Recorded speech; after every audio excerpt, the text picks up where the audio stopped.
This is 2020 question 8 KCSE Chemistry paper 1, part A of the question. State the difference between a covalent bond and additive bond.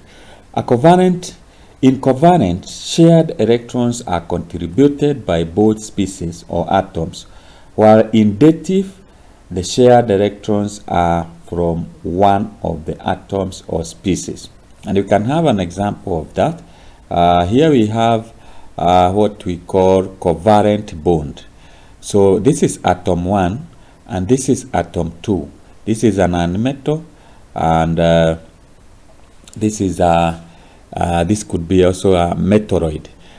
So what happens is that you see this one has has one atom in the outermost shell, and this one has one atom in the outermost shell. So when they combine, they share the two electrons, each contribute, but that is covalent. But in dative bond, the electrons are contributed by one. For example, by one atom. For example, here you can see that this is ammonia. It is a nitrogen that has contributed the electrons, and it has extra electrons too, which don't have a bond. So when they combine,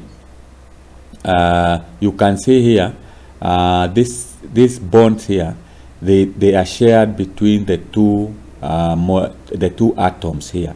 So it is contributed by ammonia only. So that is the difference between dative and that's a difference between dative and covalent bond, and we can now be able to answer that question and say in covalent bond,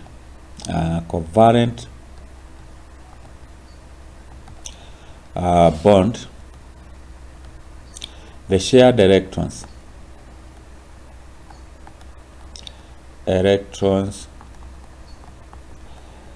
are contributed by both species.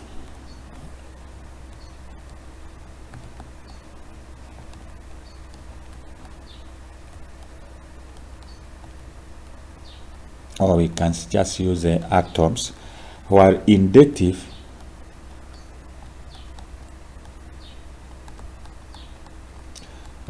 bond, the shared electrons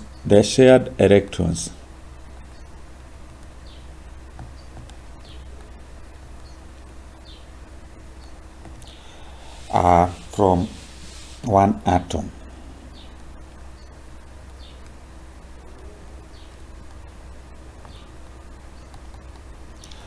From atom, as we have seen in the diagram that I have shown you.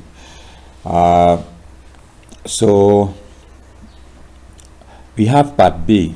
Use dots and crosses to represent electrons. Draw a diagram to show the bonding of ammonia. So ammonia, we can use this so that this is a nitrogen. So the first orbital level has 2 electrons. So we have the other one. This is has it to combine with hydrogen. So that's a hydrogen, and then we have another one here. So the hydrogen contributes one. So we have another one here. So here we have another hydrogen, and we have 2 electrons of the nitrogen. So that is how you draw that. So we have these two which have which are electrons of actually we are supposed to use this one, so that it represents the electrons of the nitrogen. So that's how you draw that, or should draw something like this. You see the way it appears.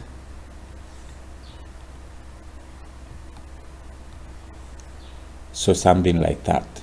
So you can use dot or you can use X. So that's how you draw that. From there, using the diagram in B, state one property that makes ammonia react with hydrogen. The reason is, you can see there are some electrons that are not bonded. So we can say nitrogen in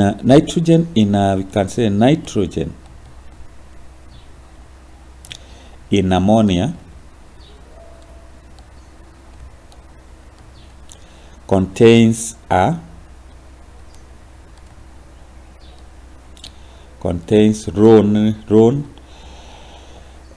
lone pair of electrons.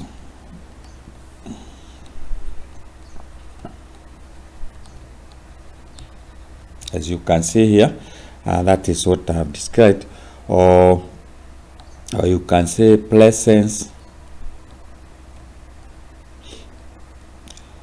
of lone, that is unbonded pair of electrons.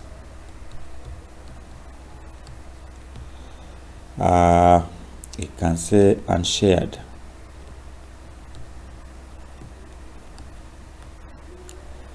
Unshared pair of electrons.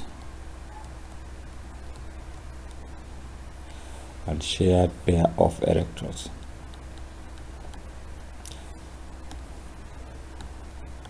So that's how you answer that. So if you just say nitrogen and ammonia contains lone pair of electrons, that's okay. Or you can say presence of lone pair of electrons or unshared pair of electrons, you'll be able to get the mark. And that is how you answer that question.